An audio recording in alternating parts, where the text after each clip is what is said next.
ఇక్కడ మొదటి లింగం దగ్గర నుంచి ఇంద్రుడు, ఇక్కడి నుంచి ప్రారంభం 8 లింగాలు, అష్టదిక్పాలక లింగాలు అన్నమాట. అది మొదటి స్టెప్ అండి. ఇక రెండవ స్టెప్ 3 లింగాలు ఉంటాయి ఇక్కడ. బ్రహ్మ, విష్ణు, మహేశ్వరుడు. అలాగే మొత్తం 8 దిక్కుల్లోనూ బ్రహ్మ, విష్ణు, మహేశ్వరుడు. అదొక శివస్వరూపం అన్నమాట.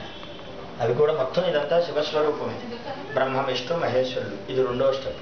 ఇక మూడవ స్టెప్ ఇక్కడి నుంచి గోడంతా.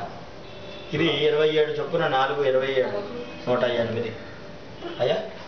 ఇవి తాండవేశ్వరులు అంటారు వీళ్ళని. ఈ గోడల్ని తాండవేశ్వరులు అంటారు అన్నమాట. ఇది మూడవ స్టెప్. నాలుగో స్టెప్ వచ్చి రుద్రుడికి 5 ముఖాలు అండి. పంచరుద్రుడు 1 2 3 4 5. అలాగా 4 పక్కల్లో వచ్చి 5వది ఇది మాట, 5వ ముఖం. ఇది 4వ స్టెప్. ఈ 5వ స్టెప్ వచ్చి ఇక్కడ 2 లింగాలు ఉన్నాయి కదా, ఇందులో ఒక్కొక్క లింగం అష్ట గణపతులని ఇక్కడ ఒక భాగం అష్ట గణపతులు అంటారు.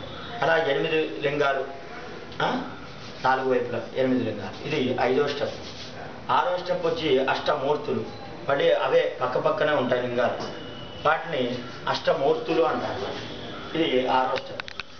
7వ స్టెప్ వచ్చి ఏకాదశ రుద్రుడు. ఇవి 11 లింగాలు. 1 2 3 4 5 6 7 8 9 10 11. ఇది ఏకాదశ రుద్రుడు. రుద్రుడికి మరో పేరు ఏకాదశ రుద్రుడు అని. మనం ఏకాదశ రుద్రాభిషేకం, ఏకాదశ స్థానం అన్నది చాలా విశేషం అన్నమాట. అలాగా ఏకాదశ రుద్రుడు ఈ స్వరూపం అన్నమాట. ఈ 11 రుద్రుడిని నమ సోమాయుజ దగ్గర నుంచి నమ శివాయుజ దాకా ఒక అన్వాకం ఉంటుంది. ఆ అన్వాకంతో అక్కడ ఆవాహం. తర్వాత ఇది 6వ స్టెప్. 6వ స్టెప్ అయింది. ఇది 7వ స్టెప్. 6 8 9 10. ఇది 7వ స్టెప్. ఇది 8 షట్ తారకులు, 6 తారకులు. ఇవి సామవేదం, అథర్వణ వేదం. ఇలా 6 షట్ తారకులు, 6 లింగాలు. 3 3 ప్లస్ 6 లింగాలు. ఇది 8వ స్టెప్. 9వ స్టెప్ దక్షిణామూర్తి. దక్షిణామూర్తి అంటే యవ్వన రూపంలో ఉన్న శివుడు. ఆయన దగ్గర 97 77 67 ఉన్న వృద్ధులు శిష్యుడు అన్నమాట. ఆయనే దక్షిణామూర్తి అంటారు. మనకి మ్యాథ్స్ ఇచ్చేవాడు, మంచి బుద్ధి బలాన్ని ఇచ్చేవాడు మేధా దక్షిణామూర్తి.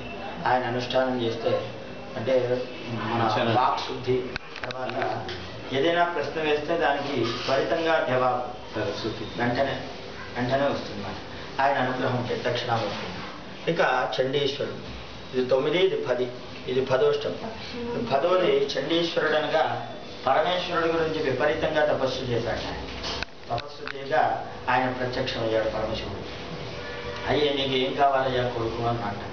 వెంటనే పరమశివుడిని ఏమడిగాడంటే నీకైతే ఏదైతే సమర్పిస్తారో ఆ ద్రవ్యం నాకు కావాలేదా అని కోరుకున్నాడు. అందుకనే ఎప్పుడు కూడా మన ద్రవ్యాన్నంతా ఉత్తర చండీశ్వరాజ నమః నిర్మాల్యం విసర్జామి. ఎప్పుడైతే ఈ నిర్మాల్యం తీసి ఆ చండీశ్వరుడికి సమర్పిస్తామో అప్పుడు మనకి పూజా ఫలితం అంటే ఫలశ్రుతి అదేమాట. వెంటనే పూజా ఫలితాన్ని మనకి దక్కిస్తాడు చండీశ్వరుడు. ఈయన చండీశ్వరుడు. ఇది 10వ స్టెప్. ఇక 11వ స్టెప్ మొత్తం ఈ మహాలింగం. ఈ మహాలింగం అన్నది లింగ స్వరూపంలో పరమశివుడు ఉద్భవించాడు. 5 5 25 లింగాలు ఉంటాయి అండి.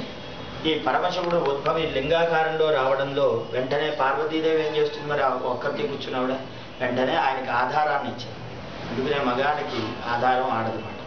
శక్తి లేకపోతే మనం మాట్లాడలేము. చేతుల్లో శక్తి ఏదో మొత్తం శరీరంలో బొమ్మలా ఉంటుంది. ఆ బొమ్మలోకి ప్రవేశించే శక్తే ఆడదన్నమాట. అలా శక్తి స్వరూపుడే. అక్కడి నుంచి ఆ అమ్మవారి దగ్గర నుంచి పుట్టిన వాడే మిగతా వాడందరూ. ఆవిడే సృష్టించింది వీళ్ళందరినీ కూడా. ముందుగా శక్తి స్వరూపంలోంచి అందరూ ఉద్భవించారు. ఇక ఇదంతా కూడా అమ్మవారి స్వరూపం. మొత్తం ఈ లింగాలన్నీ కూడా అమ్మవారి స్వరూపం. ఈ 25 లింగాలే పరమశివుడు. ఇది 11వ స్టెప్. ఈ 10 స్టెప్పులు దాటితే కానీ ఈ దగ్గర అర్హత. ఇవన్నీ కలిపితే 365 లింగాలు. మనకి సంవత్సరానికి 365 రోజులు కాబట్టి ఒక్కొక్క రోజు ఫలితాన్ని ఒక్కొక్క లింగాన్ని ఇస్తుంది అన్నమాట.